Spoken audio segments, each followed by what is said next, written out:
Hello viewers, இனி நம்ம பார்க்க போறது Attack on Titan episode 50 part 1.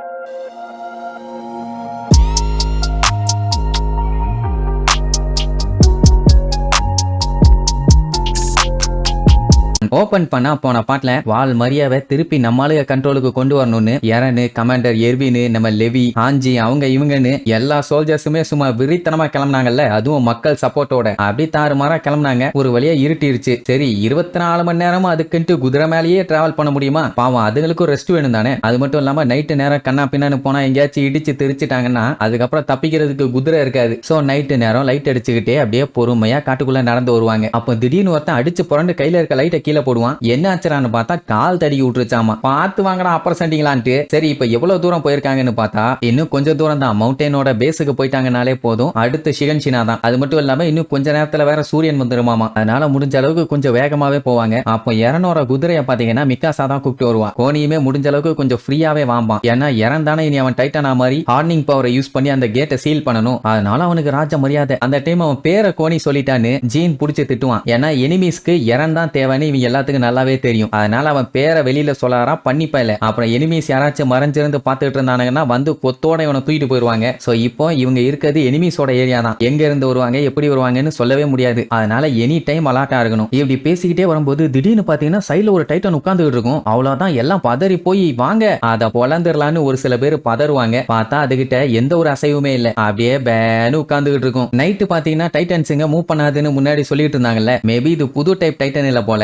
அதனால பேசாம உட்காந்துக்கிட்டு இருக்கான். விட்டு தள்ளுங்க அதான் கண்டுக்கவே இல்லையா நம்ம பாட்டுக்கு போவோன்ட்டு அந்த டைட்டனை ஒண்ணும் பண்ண மாட்டாங்க. அவங்க பாட்டுக்கு போவாங்க. எனக்கு என்ன டவுட்னா இவ்வளவு தூரம் இவங்க உள்ள வந்துட்டாங்க எப்படி எந்த டைட்டனும் நோட்டீஸ் பண்ணாம இருக்காங்கம்பா. ஆஞ்சி பார்த்துட்டு எனக்கும் அதே டவுட் தான். ஆனா மூன்லைட் வெளிச்சமே இப்ப சுத்தமா இல்ல. அதனால தான் நம்ம இப்ப சேஃப்டியா இருக்கோம். மூன்லைட் பாத்தீங்கன்னா சன்லைட்டை ரிஃப்ளெக்ட் பண்ணுது. முன்னாடி எல்லாம் எந்த டைட்டன்ஸும் நைட் மூவ் பண்ணி இவங்க பார்த்தது இல்ல. ஆனா மூன்லைட்ல இப்போ நியூ டைப்ல இருக்க டைட்டன்ஸுங்க எல்லாமே மூவ் பண்ணுதுங்க. அதான் இதுக்கு முன்னாடி கோட்டையில நம்மளால இருக்கும்போது டைட்டன்ஸுங்க எல்லாம் நைட் ரோந்து பணியில இருந்துச்சுங்களே. ஐ மீன் அந்த கோட்டையை போட்டு கண்ணா பின்னா அட்டாக் பண்ணிட்டு இருந்துச்சுங்களே. அதை வச்சு சொல்லுவான். அதுக்காண்டி இது மூன்லைட் டைட்டன் இல்லன்னு சொல்ல முடியாது. பட் ஒன் டே இதை கேட்ச் பண்ணி நான் சம்பவம் பண்ணியே தீர்வேன்னு ஆஞ்சி சந்தோஷமா போவான். அந்த டைம் லைட்டை புடிச்சுக்கிட்டு இருக்க இறனோட கையை கிடு கிடு கிடு கிடு கிடுன்னு நடுங்குது. என்னடானா பயலுக்கு இப்ப பயம் வந்துருச்சு. அத்தனை பேருமே இப்ப இவனை நம்பி தானே வந்துட்டு இருக்காங்க. அதான் வால்மரியாவே அவன் சீல் பண்ணாதானே அடுத்த வேலையே பண்ண முடியும். இஃப் இன் கேஸ் என்னால பண்ண முடியலன்னா நான் என்ன பண்ணுவேன்? ஏகப்பட்ட பேர் இவங்க மேல நம்பிக்கை வச்சிருக்காங்க. அந்த நம்பிக்கை எல்லாமே அழிஞ்சு போயிருமே. இந்த டைம் மட்டும் இவன் விட்டான் அடுத்த சான்ஸ்னே ஒண்ணு இருக்காது. நான் எப்படி இந்த ஹியூமனிட்டியை காப்பாத்த போறேன்? நான் என்ன பண்ணுவேன் ஏது பண்ணுவேன்னு நடுங்குவானா. அது மிக்காசாக்கும் புரிஞ்சு போச்சு. அவன் பயந்துகிட்டு இருக்கான்னு. அர்மினும் பார்த்துட்டு என்ன ஆச்சுடா உனக்கு நடுங்கிட்டு இருக்க பயந்துட்டியான்னு கேட்பான். பயந்துட்டான்னு சொல்ல முடியாதுல்ல. அதனால சமாளிப்பான். என்ன பேசிட்டு இருக்க? நான் ஒன்னும் பயப்படலாம்பா. உன் கையெல்லாம் நடுங்குதேன்னு சொன்னா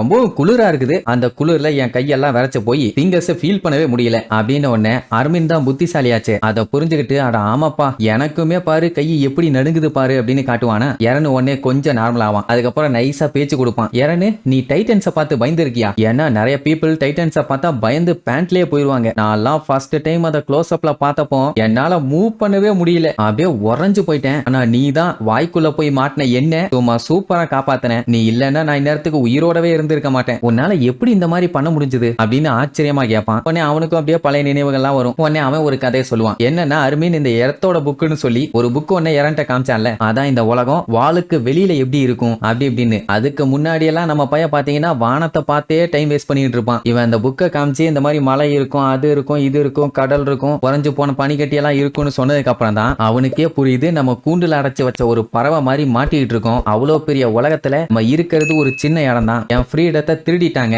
நான் அது எல்லாத்தையுமே பார்க்கணும் அப்படின்னு அவன் கனவு காண ஆரம்பிச்சான். அதுக்கப்புறம் என்ன பயலுக்குள்ள அப்படி ஒரு வெறி. இப்படி அவன் ஃப்ரீடத்தை பத்தி யோசிக்க ஆரம்பிச்ச உடனே அவனுக்குள்ள தானா தைரியம் ஊற்றெடுத்து ஊத்த ஆரம்பிச்சிருச்சு. இப்படி அவன் ஜாலியா பேச ஆரம்பிச்ச உடனே அவன் கை நடுக்கமும் ஸ்டாப் ஆயிருச்சு. பயலுக்கு பாத்தீங்கன்னா பயமும் சுத்தமா போயிருச்சு. அதனால அர்மின்ட்ட தேங்க்ஸ் சொல்லிட்டு கண்டிப்பா நம்ம அடுத்த வருஷம் இதே டைம் இதே நேரம் கடல் பனிமலைகள்னு எல்லாத்தையுமே பார்ப்போம் அப்படின்னு சொல்லிட்டு அப்படியே சந்தோஷமா போகும்போது மிக்காசா அப்படியே ஒரு செகண்ட் ஸ்டன் ஆகி போய் நின்றுவா. என்னன்னா இந்த இடத்தை இவளுக்கு ஆல்ரெடி பார்த்த மாதிரியே ஒரு ஞாபகம். வேற எந்த இடமும் இல்ல. ஃபர்ஸ்ட் எபிசோட்ல நம்ம பார்த்திருப்போமே காடுகள்ல போய் மரக்குச்சிகள் எல்லாத்தையுமே வெட்டிட்டு வீட்டுக்கு எடுத்துட்டு போவாங்கல்ல அந்த இடம் தான் இது. அப்படின்னா இவங்க ஆல்மோஸ்ட் பக்கத்துல வந்துட்டாங்க. அது மட்டும் இல்லாம மவுண்டனோட பேஸையும் இவங்களால பார்க்க முடியுது. தண்ணி போற சவுண்டும் கேட்குமா. வீட்டுக்கு வீட்டுக்கு பக்கத்துல வந்துட்டோம் அப்படின்ட்டு சந்தோஷத்துல போவாங்க. அந்த டைட்டன் வந்து அங்க இருந்து தப்பிச்சு வந்ததுக்கு அப்புறம் 5 வருஷமோ 6 வருஷமோ ஆகுது. அதுக்கப்புறம் இப்பதான் முதல் முறையா இந்த இடத்துக்கே வராங்க. அதாவது அவங்க பிறந்து வளர்ந்த இடம். சூரியனும் ஒரு வழியா வெளியே வந்துருச்சா, சரி ரைட் ஊருக்குள்ள வந்தாச்சு, இதுக்கப்புறம் நம்ம வெறித்தனமா இருக்கணும்னு குதிரையில சும்மா மின்னல் வேகத்துல போவாங்க. அண்ட் டைட்டன்ஸுங்க எங்க வேணாலும் இருக்கலாம், எல்லாம் அலர்ட்டா இருங்க, நம்ம ஆபரேஷன் இங்க இருந்து ஸ்டார்ட் ஆகுது, எல்லாம் இப்ப 3D மேனுவர் கியருக்கு மாறுங்க, இதுக்கப்புறம் போர்க்களம் தான் நமக்குன்னு சொல்லிட்டு சும்மா அடிச்சு புடிச்சு கியர்ஸ் யூஸ் பண்ணி பறந்து போவாங்க. இப்ப இவங்க பிளான் என்னன்னா, அந்த சிட்டியை சுத்தி 2 ஓட்டை இருக்குது, இன்னும் வெளியில இருக்க வால், இன்னொன்னு உள்ள இருக்க வால். முதல்ல இவங்க வெளியில இருக்க வாலை போய் சீல் பண்ண போறாங்க, அடுத்து உள்ள இருக்கிறது. அது ரெண்டையும் பண்ணதுக்கு அப்புறம் டைட்டன்ஸுங்க உள்ளேயும் போக முடியாம வெளியேயும் போக முடியாம லாக் ஆயிருமா, அதுக்கப்புறம் வச்சு சம்பவம் பண்ணலாமே. இப்ப என்ன பிரச்சனைனா, எனிமீஸ்க்கு எரன் தான் தேவை. இவன் வந்திருக்கான்னு தெரிஞ்சாலே போதும், இவனை மட்டும் தான் டார்கெட் பண்ணி அட்டாக் பண்ணுவாங்க. அதனால